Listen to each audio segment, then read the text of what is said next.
Hello students, पिछली class में बेटा हम लोगों ने एसिड बेस और साल्ट शुरू किया था और उसमें हमने आपको एसिड और बेस की डिफिनीशन बताई थी।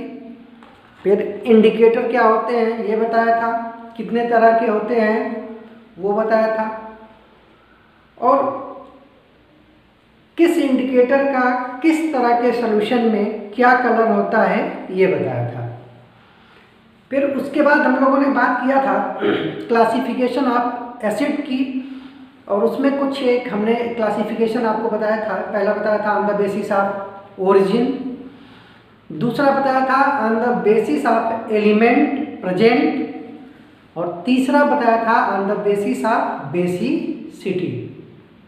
ठीक है, उसी के आगे हम लोग आज करते हैं classification of acids on the basis of strength. तो नेक्स्ट क्लासिफिकेशन है on the basis of strength.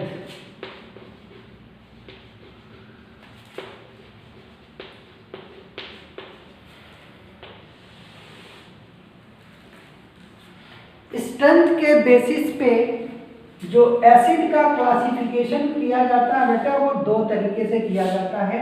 एक को बोलते हैं स्ट्रॉन्ग एसिड और दूसरे को बोलते हैं वीक एसिड।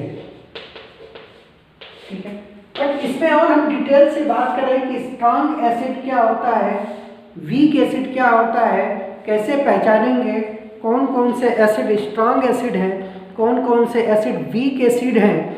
इससे पहले हमको एसिड की कुछ बेसिक प्रॉपर्टी बताते हैं, या उससे भी पहले आप जैसे क्लासिफिकेशन करते थे सब्सटेंस का, तो अगर हम जितने भी सब्सटेंस हैं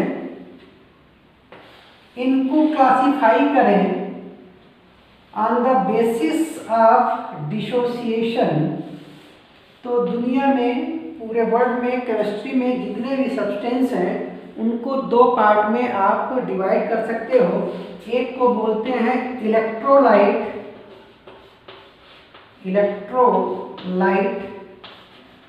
और एक को बोलते हैं नॉन इलेक्ट्रोलाइट। ये थोड़ा सा बताना इसलिए जरूरी था कि इसी से रिलेटेड चीज है। अब इलेक्ट्रोलाइट वो सब्सटेंस होते हैं, जैसे मान लीजिए कोई भी सब्सटेंस है और इस सब्सटेंस को आप पानी में डाल दो तो ये सब्सटेंस अपने आयंस में डिसोसिएट हो जाए, आयंस बना ले, तो ऐसे सब्सटेंस को बोलते हैं इलेक्ट्रोलाइट। और दूसरा कोई सब्सटेंस है जिसको आप पानी में डिसॉल्व करो और ये अपने आयंस में डिसोसिएट नहीं होता है, ये आयन नहीं बनाता है, तो ऐसे सब्सटेंस को बोलते हैं नॉन इलेक्ट्रोलाइट। हम एक एक एग्जांपल की बात कर लें। आपने नाम सुना होगा सोडियम क्लोराइड। जैसे ही आप सोडियम क्लोराइड को पानी में डालोगे बेटा, ये सोडियम क्लोराइड अपने आयंस यानी कि सोडियम आयन और क्लोरीन आयन में डिसोसिएट हो जाएगा। ठीक है, तो सोडियम क्लोराइड अपने आयंस में डिसोसिएट हो रहा है तो सोडियम क्लोराइड कहलाएगा इलेक्ट्रोलाइट। ठीक है, ग्लूकोज है C6H12O6, इसको अगर आप पानी में डालोगे तो कोई भी आयन नहीं बनेगा, ये बस वाटर में जाके डिसॉल्व हो जाएगा, घुल जाएगा, तो ग्लूकोज कहलाएगा नॉन इलेक्ट्रोलाइट। ठीक है, जितने भी एसिड होते हैं वो सब इलेक्ट्रोलाइट होते हैं। एसिड क्या होते हैं? इलेक्ट्रोलाइट होते हैं। मतलब कि आप कोई भी एसिड ले लो, सपोज करो हमने एक जनरल एसिड लिया जिसका नाम है HA, और जैसे ही आप इसको वाटर में डिसॉल्व करोगे, ये आयंस, एक तो होगा हाइड्रोजन आयन और दूसरा जो भी एसिड का एनायन होगा उसमें टूट जाएगा। तो एसिड क्या हो गया? इलेक्ट्रोलाइट।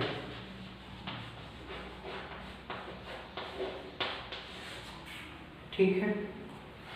और ये प्रॉपर्टी सारे एसिड की होगी। किसी भी एसिड को अगर आप वाटर में डिसॉल्व करोगे तो वो अपने आयंस में टूट जाएगा। ठीक है। अब इसके आगे की बात करते हैं। अब सपोज करो बेटा कि जो एसिड लिया था आपको मोल भी पता है और मॉलिक्यूल भी पता है। आपको पता है कि एसिड के अगर 1 मोल लिया है तो उसमें मॉलिक्यूल्स होंगे 6.023 इंटू 10⁻23। तो अगर आप कहें कि आपने इस एसिड के 1 मोल लिए हैं और जितना 1 मोल एसिड लिया है पूरा का पूरा 1 मोल एसिड टूट जाएगा, तो यहाँ पे हमको 1 मोल H+ आयन मिलेगा और 1 मोल एनायन मिलेगा। ठीक। अगर मोल से नहीं मॉलिक्यूल से लेके चलते हैं कि हमने एसिड का 1 मॉलिक्यूल लिया है, तो अगर ये पूरा का पूरा 1 मॉलिक्यूल टूट गया तो हमको 1 मॉलिक्यूल H+ का मिलेगा और 1 ही मॉलिक्यूल हमको इसके एनायन का मिलेगा। ठीक है। अगर आपने 10 मॉलिक्यूल लिए हैं तो ये भी 10 मॉलिक्यूल आयंस मिलेंगे, इसके भी 10 आयन मिलेंगे। ठीक है। तो अगर कोई एसिड वाटर में डिसॉल्व करने पे कंप्लीट, और कंप्लीट को हम बोलते हैं 100%, 100% आयंस में डिसोसिएट हो जाता है,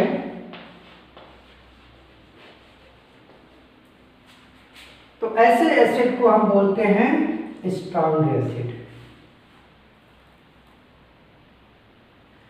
और कोई एसिड आपने वाटर में डाला और वो 100% डिसोसिएट नहीं होता है, डज नॉट डिसोसिएट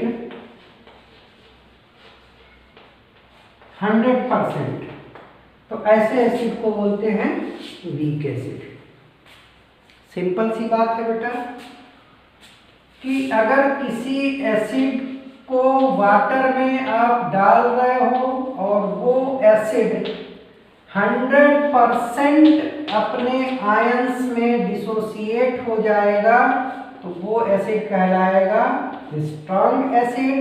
और अगर 100% आयंस में डिसोसिएट नहीं हो रहा है तो उस एसिड को बोलते हैं वीक एसिड। ठीक है। और कितना डिसोसिएट होता है इस चीज को हम लोग, एक टर्म होता है जिसको बोलते हैं डिग्री ऑफ डिसोसिएशन। क्या बोला मैंने? क्या बोला? Degree of dissociation.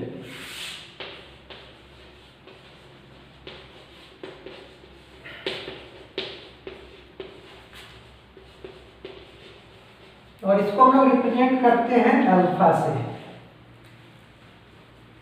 Degree of dissociation alpha से इस चीज से रिप्रेजेंट करते हैं। और डिग्री ऑफ डिसोसिएशन कैसे निकालते हैं बेटा? समझो जरा। जैसे मान लो हमने कोई एसिड लिया, हम नाम नहीं लिख सकते, हमने जनरल बात करी है। HA कोई एसिड है और इसके 10 मॉलिक्यूल लिए, 10 मॉलिक्यूल लिए, वाटर में डाल दिया, वाटर में डाल दिया। अब अगर ये स्ट्रॉन्ग एसिड होगा तो 10 के 10 मॉलिक्यूल डिसोसिएट हो जाएंगे, और अगर ये वीक एसिड है तो 10 में से कुछ डिसोसिएट होंगे और कुछ डिसोसिएट नहीं होंगे। आप मान लीजिए कि 10 में से 2 डिसोसिएट हुए। अब बाद में ये मत समझना कि वीक एसिड वो होता है जो 10 में से 2 डिसोसिएट होता है, नहीं, जितना लिया गया था उससे कम। ये कम कुछ भी हो सकता है, 1 हो सकता है, 5 हो सकता है, 3 हो सकता है, 10 से कम, ठीक है, डिसोसिएट हुआ। तो इन दोनों एसिड का हमको डिग्री ऑफ डिसोसिएशन निकालना है। तो डिग्री ऑफ डिसोसिएशन अल्फा कैसे निकालते हैं? Number of molecule dissociated upon total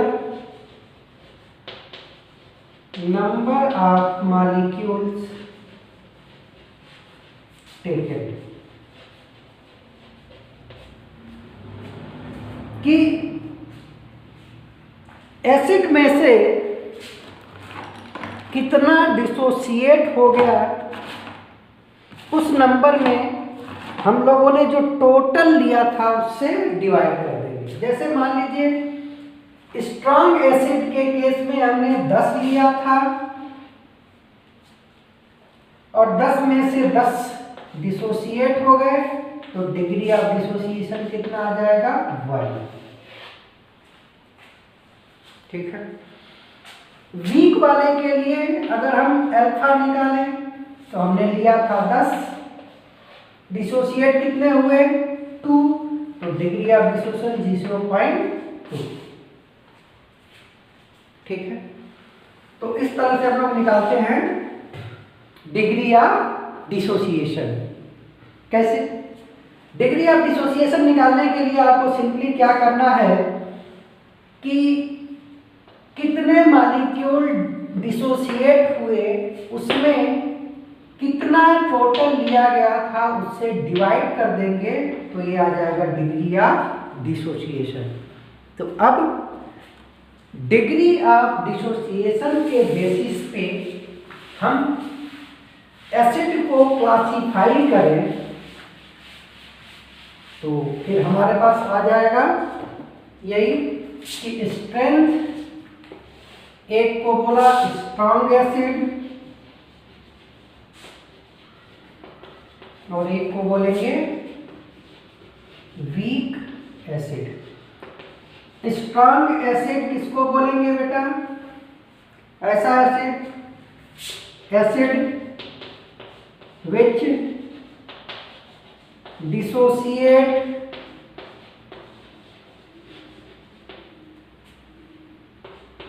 into its ion 100%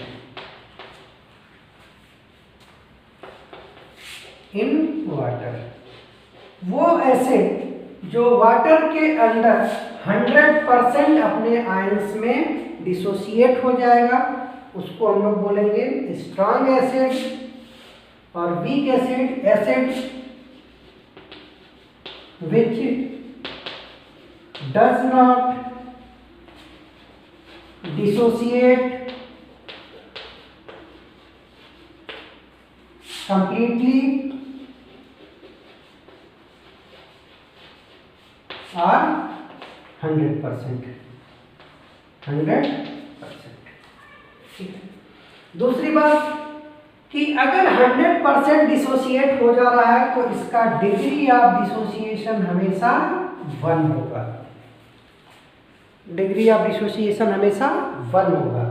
और अगर 100% डिसोसिएट नहीं हो रहा है तो डिग्री ऑफ डिसोसिएशन हमेशा 1 से कम होगा। तो दूसरा डिफिनीशन हो गया कि ऐसे एसिड जिनका डिग्री ऑफ डिसोसिएशन 1 होता है उसको हम बोलते हैं स्ट्रॉन्ग एसिड, और वीक एसिड वो एसिड है जिनका डिग्री ऑफ डिसोसिएशन हमेशा 1 से कम होता है।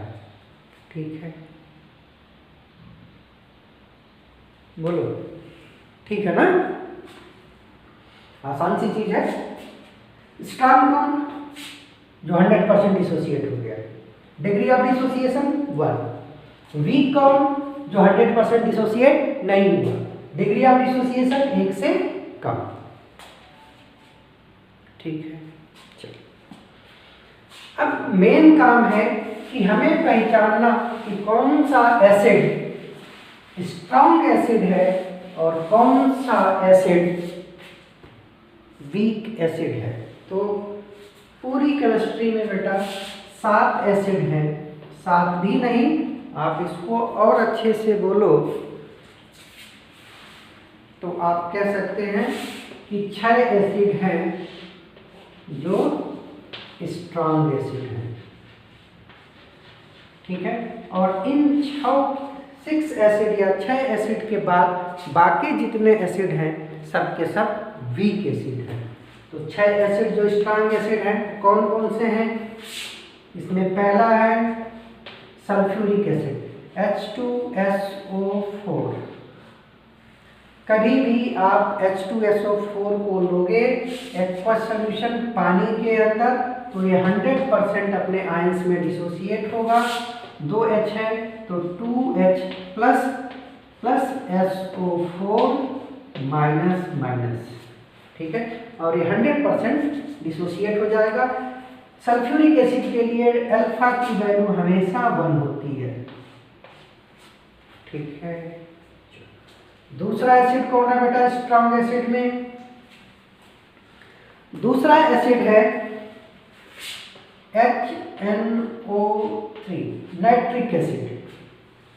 नाइट्रिक एसिड भी एक स्ट्रॉन्ग एसिड होता है और इसको भी जब वाटर में डिसॉल्व करोगे तो इसका डिग्री ऑफ डिसोसिएशन 1 होगा, यानी कि ये 100% अपने आयंस में डिसोसिएट हो जाएगा। ठीक है, तीसरा कौन सा है, तीसरा एसिड है बेटा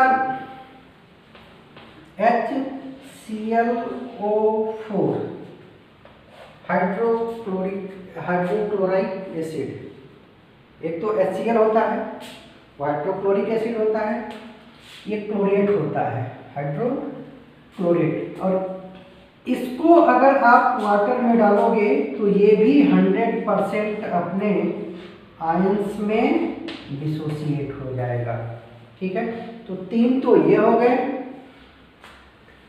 3 जो होंगे मतलब 4th 5th और 6th ये होते हैं HCl सीरीज, मतलब HCl सीरीज मतलब HCl H Br और HI, ये भी स्ट्रॉन्ग एसिड होते हैं।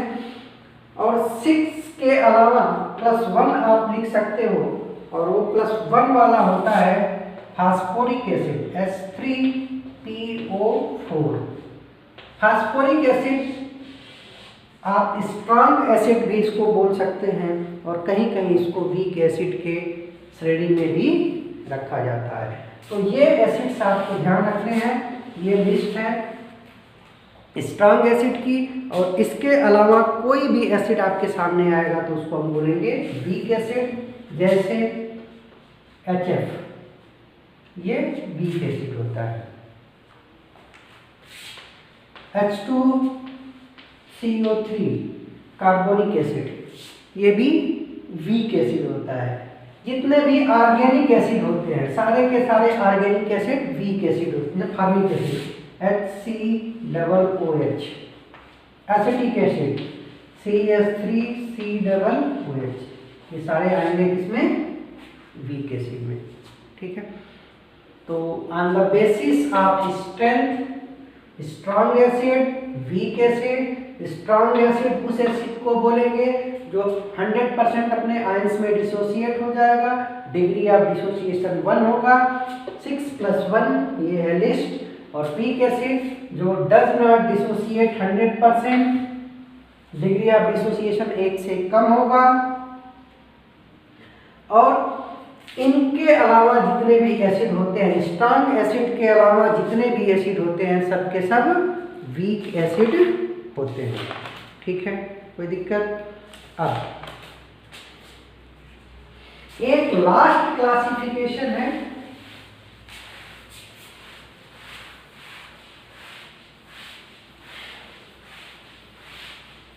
वो क्लासिफिकेशन है on the basis of concentration, concentration के बेसिस पे।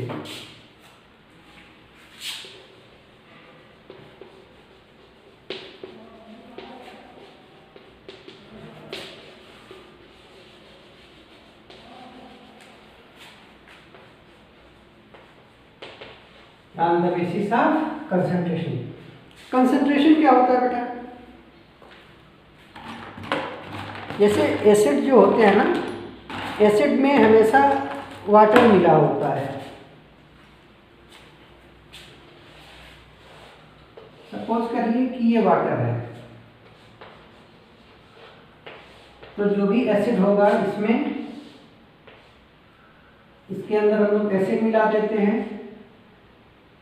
एसिड भी प्योर है, वाटर भी प्योर है, तो ये एक मिक्सचर, होमोजीनियस मिक्सचर बनता है। और होमोजीनियस मिक्सचर को सॉल्यूशन बोलते हैं। तो एसिड हमेशा वाटर के साथ मिलकर सॉल्यूशन बनाते हैं। ठीक है, और इसमें जो वाटर होता है वो सॉल्वेंट होता है, और जो एसिड होता है वो सॉल्यूट होता है। ठीक, और किसी भी सॉल्यूशन का जो कंसंट्रेशन होता है वो होता है amount of solute divided by amount of solute plus amount of solvent. और सॉल्यूट और सॉल्वेंट मिलके ही सॉल्यूशन बनता है, तो इसको हम अमाउंट ऑफ सॉल्यूशन भी बोल सकते हैं। ठीक है, अब एसिड के केस में कंसंट्रेशन का मतलब हो गया अमाउंट ऑफ एसिड, और ये हो जाएगा amount of acid plus water, और यही एसिड का सॉल्यूशन कहलाएगा। एसिड प्लस वाटर को हम लोग एसिड का सॉल्यूशन बोलेंगे। ठीक है, तो कंसंट्रेशन के बेसिस पे एसिड को हम लोग दो पार्ट में डिवाइड करते हैं। एक को बोलते हैं डाइल्यूट एसिड और एक को बोलते हैं कंसंट्रेटेड एसिड। एक को बोलते हैं डाइल्यूट एसिड और एक को बोलते हैं कंसंट्रेटेड एसिड। ठीक है, अब डाइल्यूट एसिड किसको बोलेंगे और कंसंट्रेटेड एसिड किसको बोलेंगे? तो ऐसा एसिड जिसके अंदर रिलेटिव अमाउंट बोलते हैं हम लोग, relative amount of acid with respect to